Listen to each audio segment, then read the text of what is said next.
Bismillahirrahmanirrahim. In this chapter we are going to talk about reflex activity.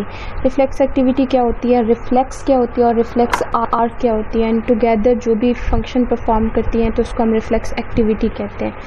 Definition क्या है, reflex जो है, reflex क्या होता है? Reflex is a response of your nervous system to a stimuli which unconscious response to a stimuli. मतलब कोई भी stimulus आती है, पेन की है, थर्मल है, प्रेशर की है, समथिंग, और your mind, your central nervous system responds to it, और आप उस जो है उससे अवेयर नहीं होते हैं. It is a very fast response, unconsciously ये रिस्पॉन्स आता है, तो हम इसको रिफ्लेक्स कहते हैं.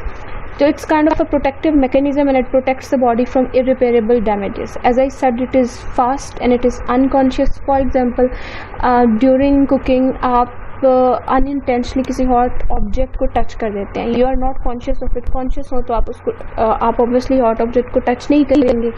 Your central nervous system response, और आप अपना हाथ जो है वो पुल करते हैं, आपके मसल जो है वो कॉन्ट्रैक्ट करते हैं, और ये आपके आप you are not aware of it कि क्या हो रहा है. ठीक है, बाद में पता चलता है कि हाथ जो है वो जल चुका है, और ये अनकंट्रोलेबल होती है, आप उसको कंट्रोल नहीं कर सकते, इस रिस्पॉन्स को, इस रिफ्लेक्स को, and it is so fast.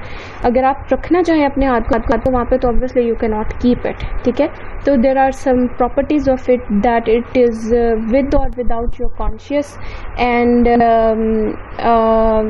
With or without your conscious it's fast and it's unstoppable. ठीक है, तो basically it's a protective mechanism and it protects the body from irreparable damage. वही आगे एग्जाम्पल दी हुई है. अनदर एग्जाम्पल इज़ के आप कोई चीज़, किसी चीज़ को आप देखते हैं कि आपकी तरफ आ रही है बहुत रैपिडली, और आपकी जो है ना वो लगता है कि आँख मेरा लग जाए, आप जल्दी से आंखें बंद कर लेते हैं. That's another protective response. Next चीज़ है रिफ्लेक्स आर्क. रिफ्लेक्स आर्क क्या होती है? ये रिसेप्टर है, दिस इज़ एफरेंट नर्व, जो कि मैसेज को लेके जा रहा है टूवर्ड्स सेंट्रल नर्वस सिस्टम, और ये जो है आपका एक्शन या इंटीग्रेटिंग सेंटर इसको बोलते हैं. This centre can be anywhere, it can be in the spinal cord or it can be in the brain. ठीक है, ये उस मैसेज को इंटीग्रेट करेगा कि क्या रिस्पॉन्स आना चाहिए, एंड देन दीज एफरेंट या मोटर नर्व फाइबर्स मैसेज को लेके आते हैं to the effector organ. In this case it is a muscle, it can be anything, it can be an organ, और ऑर्गन में कोई सी भी लेयर हो सकती है मसल्स की इन्वॉल्व. अब ये जो रिस्पॉन्स की मैंने बात की इंटीग्रेशन सेंटर में, ये as we talked here, it can be conscious and unconscious both. अब आपको किसी आपके फ्रेंड ने थप्पड़ मारा है, what you would do, you would slap them back. किसी बड़े ने थप्पड़ मारा है तो जो माइंड इंटीग्रेट्स इट है कि वापस थप्पड़ नहीं मारना. ठीक है, सिर्फ गुस्से वाला लोग बनाना है. सो कहाँ पे इस जो एफरेंट इफेक्ट आ रहा है एफरेंट नर्व के ज़रिए से, उसको यहाँ पे इंटीग्रेट करके यहाँ पे स्टॉप कर दिया गया. Sometime it's conscious and sometime it's not conscious. तो ये जो पूरा पाथवे बन रहा है जिसमें कि 5 इसके कंपोनेंट हैं, रिसेप्टर, एफरेंट नर्व या sensory nerve, then integrating centre, then efferent nerve 4 और मसल 5, और it can be any effector organ. ये इसके कंपोनेंट्स हैं 5, और ये पूरा जो पाथवे है इसको हम रिफ्लेक्स आर्क कहते हैं. एक चीज़ मैं और एक्सप्लेन कर दूँ यहाँ पे. ये जो हमारे पास साइनेप्स बनता है, यहाँ से कोई भी स्टिमुलस आई है, ये हमारा रिसेप्टर था, एंड दिस वाज आवर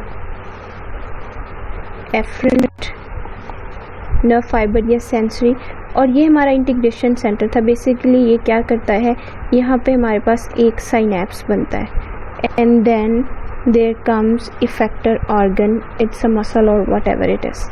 अब ये जो इंटीग्रेटिंग सेंटर है, हो सकता है कि there is only one synapse. ठीक है, हो सकता है कि यहाँ पे जैसे कि एक और न्यूरॉन सेंटर में आ जाता है, and then there comes this neuron.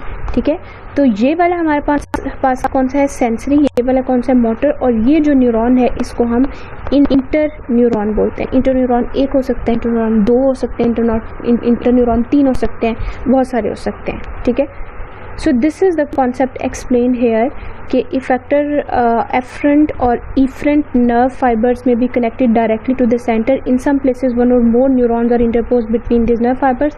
These are called connector or internuclear neurons or inter neurons. Next सबसे जाते हैं हमारे पास क्लासिफिकेशन ऑफ रिफ्लेक्सेस. हमारे पास क्लासिफिकेशन रिफ्लेक्स की हुई है बहुत सारे क्राइटेरियाज उसके बनाए हुए हैं। पहली चीज़ जो है वो क्या है, depending upon whether it's inborn और एक्वायर्ड। इनबॉर्न रिफ्लेक्सेस जो होते हैं वो नेचुरल होते हैं, you are born with it. यहाँ पे एग्जांपल दी हुई है कि if you put some honey in baby's mouth, तो आपका जो सलाइवा है वो सिक्रीट करना शुरू हो जाता है, स्लाइवरी स्क्रीशंस, म्यूकस एक्सेट्रा, ठीक है। और एक्वायर्ड क्या होती हैं, एक्वायर्ड लेटर आप एक्सपीरियंस से लर्न करते हैं। फॉर एग्जांपल के बच्चों को तो नहीं पता व्हाट कढ़ाई taste like, what mutton kebab taste like. जब आप के लेवल पे पहुंच जाते हैं और few years later, even if you see the smell of it, even you watch a video on food fusion उसकी रेसिपी की, तो योर माउथ फील्स वाटरी, ठीक है। तो ये जो आपका रिफ्लेक्स आया है इसको एक्वायर्ड रिफ्लेक्स कहते हैं। तो इसकी बेस पर रिफ्लेक्सेस को डिवाइड किया हुआ है इनबॉर्न में और एक्वायर्ड में। इसी तरह एक कॉमन सी एग्जांपल आप लोगों ने पहले भी सुनी हुई होगी कि एक डॉग है और आप उसको मीट को जब वो देखता है तो उसको ना स्लाइवा सिक्रीशन स्टार्ट हो जाती है।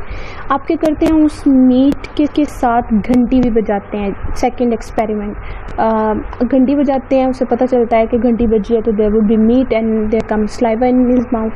थर्ड इज कि आप मीट हटा लेते हैं और सिर्फ घंटी बजाते हैं, दिस घंटी would also force his mind to produce some saliva, ठीक है। This is acquired reflex. Next हमारे पास क्या है, डिपेंडिंग अपॉन सिचुएशन और एनाटॉमिकल क्लासिफिकेशन। एनाटॉमिकल क्लासिफिकेशन की बेस पे हम देख लेते हैं क्या है। cerebellar reflex, cortical reflex, then we have spinal reflexes, we have midbrain reflexes, bulbar and या फिर middle reflexes। अब इट्स वेरी सिंपल। होता क्या है कि आप जो हमने इंटीग्रेटिंग सेंटर की बात की थी, ये इंटीग्रेशन सेंटर अगर स्पाइनल कॉर्ड में पड़ा हुआ है तो हम इसको स्पाइनल रिफ्लेक्स बोल देंगे, अगर मिडल्ला में पड़ा हुआ है तो हम उसको मिडल रिफ्लेक्स बोल देंगे। इसी तरह से if it is present somewhere else, cerebellum में या मिड ब्रेन में है तो हम उसको मिड ब्रेन रिफ्लेक्स कह देंगे, बस based on the name of it. यहाँ पे एक और चीज़ है स्पाइनल रिफ्लेक्स के, इसको 3 में डिवाइड किया हुआ है। सेगमेंटल स्पाइनल रिफ्लेक्स क्या होती हैं, इंटर सेगमेंटल और सुप्रा सेगमेंटल। स्पाइनल कॉर्ड में हमारे पास सेगमेंट्स होते हैं,